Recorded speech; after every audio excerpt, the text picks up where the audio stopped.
Hi guys, welcome back to my channel. My name is Katrie and today we're doing the mid-year book Freakout tag.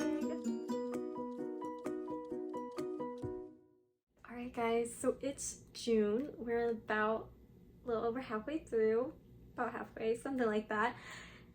And I just can't believe it. We're about 6 months into the year. We're halfway through. People are starting to do these and I'm like, oh my gosh, it's already time to do the mid-year Freakout tag. This is my first time doing this tag. I'm so excited. I love these tags. It's basically just like a little wrap up, a little overview of like how your reading's been doing, some of the highlights and stuff like that. So I'm really excited to share with you guys. The questions will be linked down below. I'm not sure who this video originated with. This has been on Booktube for years upon years upon years. So if you know, you can tag the creator in the comments. That would be great, but I'm not sure. But we're gonna get on into the question. All right, question number 1 is the best book you've read so far in 2024. And I had a little bit of a hard time with this. I haven't read like a ton of books, and it's a ton of like 5-star reads, I should say. And it's kind of hard to pick, you know, like, I don't know, for me it's just hard to pick like the best book because books are in different genres and different categories to me, and so it's hard to pick an overall. But I decided to go with this one. I did just absolutely love it. I got the most quotes out of this one. I enjoyed my time reading the most, I think. And that is Anne of Avonlea, the second in the Anne of Gables series. This is by Ellen Montgomery. I really enjoyed this, guys. This was a 5-star for me. Was it last month? Was it in May? It was either in April or May that it was a 5-star for me. And this was really good. So there are some other books that are really high up there, but this is the one that I'm going with for my best book so far in 2024. All right, and question number 2 is the best sequel you've read so far in 2024. I also had a couple of like sequels or like second in a series or whatnot, however you want to categorize it. But I decided to go with Eldest by Christopher Paolini. I think I'm saying that right. Haven't said it in a while. And this is in the Inheritance Cycle. Yes, the Inheritance Cycle. And so this is book number 2. The first one is Aragon. I really enjoyed this. I felt like it picked up quite a bit more than Aragon did. I hear it picks up a little bit more too as we continue to go on. So I think this is probably the best one I've read so far when it comes to series. And I think I give this one a 4 or 4.2 or something like that. So yeah, it's also a very big chunker of a book. All right, and then question number 3 is new releases you haven't yet read in 2024 but want to. So for this, I am going with 2, and the first one is The Woman by Kristen Hanna. I have heard such good things about this, and I have read one Kristen Hanna book, which was kind of a mix for me because the first half I didn't love too much, but the second half I really enjoyed. But this one has had so many good reviews. It sounds like something that I would really, really like. So I'm really interested to check this one out, and I really do want to see if I can read it this year. And then the second one would be The Ministry of Time. This is by Kaylin Bradley, I think her name is. And I've heard a lot talk about this one. The plot is very intriguing to me. I've heard a lot of good reviews. So this is definitely one that I might check out this year. I would like to check out this year, so we will see. And then number 4 is the most anticipated read for the second half of the year of this year, and that for me is Nothing Like the Movies by Lynn Painter. This is the second in her Better Than the Movies little rom-com arc thing. Not arc, just little rom-com series. I'm a little worried about this one because I've heard that there is a lot of like conflict in this one and that the main characters break up. I don't know. I don't even remember where I heard that, but I don't like reading a lot of conflict and stuff, but I loved these characters. I loved how she wrote. I loved their romance. So I'm definitely anticipating this one, and I'm definitely going to pick it up. I will be very mad if it doesn't end happily for Wes. And what's her name? Liz? Is it Liz? I think it's Wes and Liz. So, but that's definitely the one that I'm most excited for. I don't keep up with new releases very well, so I don't have like a plethora of these titles. So Sorry, guys. All right, and number 5 is the biggest disappointment of this year. And for this one, I went ahead and went with The Best of Me by Nicholas Sparks.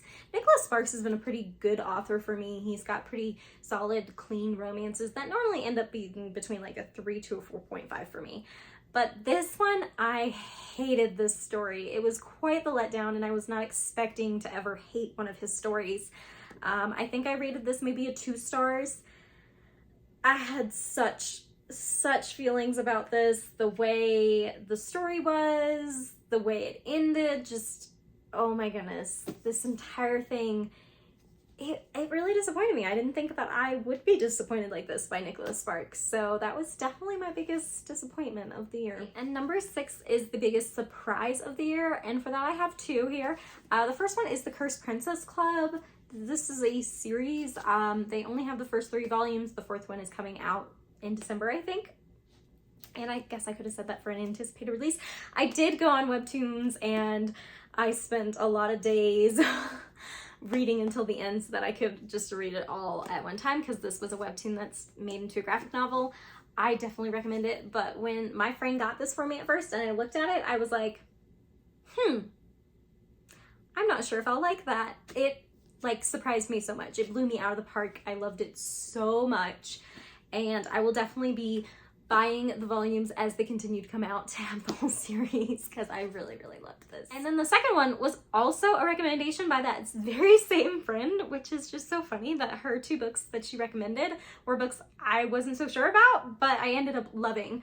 Girl, you need to recommend me more, apparently. And that is The Ruins of Gorland by John Flanagan. This is the Ranger's Apprentice series. It is a middle grade series, and I was just kind of like, okay, I don't know much about this. She actually picked this for our book club. I was so surprised by how quickly I got invested in these characters, how much I liked these characters, how much I liked the story, how just well written it was. I was so surprised. I was so surprised. I was like, I want more, and I want it now. So this was definitely a big surprise for me also. All right, and question number 7 is favorite new author, debut, or new to you. And for that, I went with Dulcie Dameron. Dulcie Dameron is a Christian contemporary romance author, and I just discovered her this year. I do think she's been writing for quite a few years. She's not a debut author.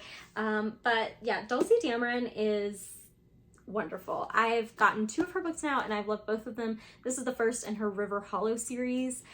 And guys, it was just so good. It was so good, and it was so nice to have a little bit of Christianity and just faith elements in a book that I was reading in romance, and to still have all that sizzle without any of the spice for me. I absolutely loved and adored it. So I definitely recommend her. And I'm also gonna say there is a debut author who is new, and her book is coming out, and I am going to be filming a book review for that book very soon, hopefully posting it this week. And that is Tracy Bach. She is coming up with her first book, Love and Other Goals, and I got picked to read this arc, and guys, it's really good. I can't wait to tell you more about it, but I definitely recommend checking her out. She is also Christian contemporary, I would say. I think she did say that not all of her books will have faith elements. This one does though, and I really, really enjoyed it. On that note, question number 8 is your newest fictional crush, and for that I had to go with Mateo from Love and Other Goals. Guys, this was such a good book. I can't wait to gush about it in my review. I cannot wait. But Mateo was like, was one of the sweetest guy characters ever. If you love acts of service, words of affirmation, physical touch, just like any of it, Mateo's got it for you. Mateo's got it for you, and he's got it in a sweet, respectful way, guys. It was amazing. And he was, oh my goodness, he was adorable. Both of them were adorable. The couple was adorable. Mateo and Lena were absolutely adorable. But yeah, he's who I'm like, who I would be like crushing on. And I say this all the time, if I ever have a crush on somebody, it's because there's some attribute about that like fictional person that reminds me or imitates my husband. So yeah. All right, and question number 9 is my newest favorite character, and for that I went with Edmond Dantes from The Count of Monte Cristo. I really, really love this book, and Edmond Dantes was just like one of my all-time favorites, and I think he will continue to be for a very, very long time. But yeah, guys, if you haven't read this book, I know it's a chunker. I read an abridged version that was still over 500 pages, but it is definitely worth it. It is worth it to sit and to take your time and to read it. I loved it so much. I think this was a 4.5 stars for me. Not quite a 5 stars because it did have some slower, duller parts, and I'm so stingy with my 5 stars. I do not give them away very easily, but I really, really, really enjoyed this, and he's definitely my favorite character so far that I've read this year. All right, number 10 is a book that made you cry, and for that I have to go with Operation Happy. This is by Jenny L. Walsh, I believe, and this was an audiobook I listened to, and guys, I cried probably 3 or 4 times through this, which, yeah, yeah. Sometimes a book can just really get me. There was just some really hard stuff. This is about a Pearl Harbor survivor and her dog kind of making like a bucket list and stuff to get through this hard time. Going through Pearl Harbor, surviving that, being separated by her father after her mother deals with depression. It's got a lot of big themes, hard stuff, but it is told from a child and a dog's perspective, so it does give a little bit of a lighter tone to it. But there were still times and things, and I broke down a couple of times through this, so that is definitely the book. I don't know if I cried at any other book I've read so far this year. I don't think I did. This is the only one that I can remember at the moment, so. All right, and then number 11 is a book that made you happy, and for this, instantly my thoughts went to Better Than the Movies by Lynn Painter. I read this in January, and I was so happy. I was just so happy throughout the majority of this book and reading these characters. I would say Love and Other Goals also. I had very similar feelings throughout most of it. I was just so happy and giddy through it. But I had kind of already used that for a couple, so I wanted to shine some light on this one because I also really love this one. I think this was a 4.5 for me. I really, really enjoyed it. If it wasn't a 4.5, then it's definitely gone up to a 4.5. I feel like I might have gave it a 4.25, but I think on better reflection, it's probably definitely a 4.5 because I love this book and I still think about it sometimes. So I did have a few problems with it, but it just made me so happy. There were so many things about it that just made me happy. All right, and question number 12 is the most beautiful book that you've bought or have been given, received so far this year. And for that, I have 2 that my husband bought for me. And it is this Barnes & Noble exclusive of Black Beauty with the little gold edges, and Heidi also. So these are both Barnes & Noble exclusive versions, and they're so pretty. They got a little quote on the back. They've got the gold sprayed edges. They're just beautiful. They've got a gold foil that kind of glints. I don't think you can see it, but they're beautiful. And these are definitely the most beautiful books that I've gotten this year. I have read both of these. My copies were very old, handed down from my mother and maybe grandmother, and they're in pieces that I just kept together. And so my husband bought these beautiful hardbacks for me.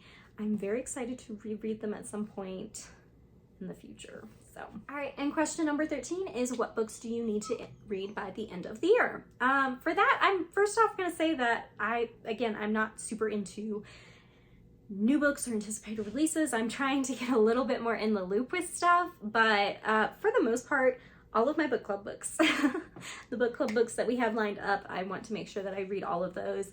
And then as many on my physical TBR that I can is basically my goal. There is one book that I think came out last year that I am very interested in because I keep hearing about it a lot. I'm not a super big fantasy girly, but I have liked a couple, and I've heard really great things about this, and that it doesn't have any spice or anything, and that is Powerless by Lauren Roberts.